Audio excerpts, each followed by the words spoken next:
For those who are here for the first time or who see me for the first time, I am Father Minh Vu from Vietnam.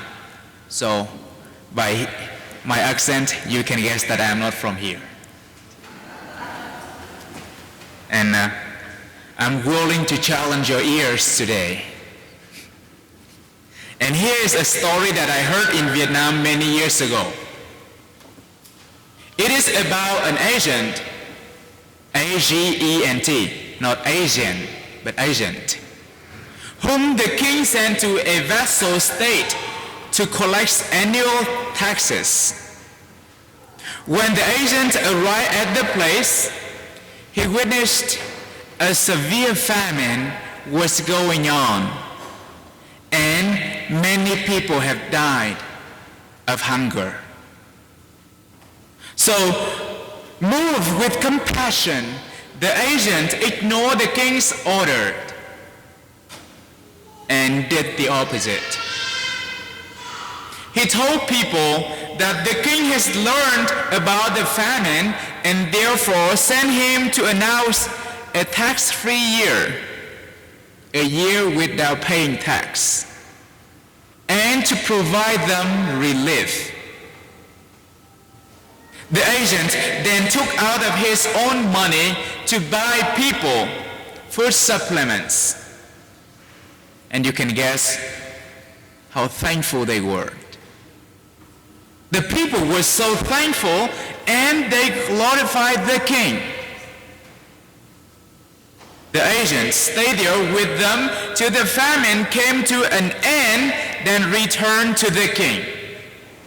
And only brought back with him people's promising to submit themselves to the king forever, because in their mind, the king is now a big benefactor, even though who did the work was the agent.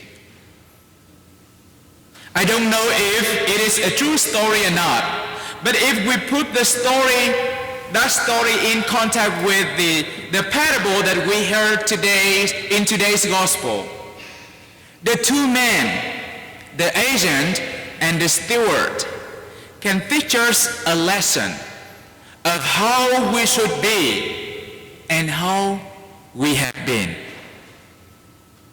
From the very beginning, when creating man, God already gave man the right of stewardship. So being charitable for man, therefore, is not an option, but an ultimate obligation. The agent knows very well. He knows when to do what to do, and not forget that he is only a steward. Even though he took initiative to give a year of free taxes, but he did not take advantage, but he did not take credit on that. Instead, he drew it to the king. He made people think that the kings ordered him to do so. He did not take advantage on that occasion to gain a reputation for himself. Instead, he helped the king to win people's hearts. The steward in the parable, on the contrary, forget about who he is, and he made himself a blessing stealer. S-T-E-A-L-E-R, a blessing stealer. By asking the debtors to rewrite their promissory note, he did not reduce any debt for them. He did not reduce any debt for them, but simply transferred the debt into his own account and made him a new lender. So before, all the debtors, they owe his master. Now he made them rewrite the promissory note and transfer that amount of money into his own account to make him a new lender. He wanted them to consider him as a benefactor. He wanted them to owe him the debt of gratitude. Oh, this man, he's so good. He reduced the debt for us. No, he reduced nothing. He makes the debtors now owe him the debt of gratitude. And by doing that, he makes himself a great stealer who stole not only his master property, but also people loves and gratitude. So dear brothers and sisters, you and I, we do not own God's blessings. We are merely the agents. We are merely the stewards of His. And what we are to do is, in the due time, distribute God's blessing to those in needs. And when doing it, we are supposed to do without any expectation of gratitude in return. Therefore, whenever we do charitable things to others and find ourselves in the feeling of pride and seeking for praise, we are stealing not only God's blessing, but also people's gratitude.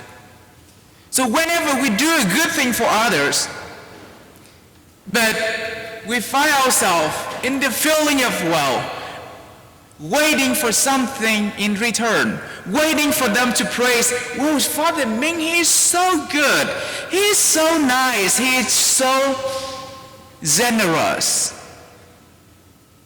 at that time. Or if doing something and keep waiting, for example, right now, at the end of Mass, when standing there waiting, oh, Father Minh, I love your homily so much.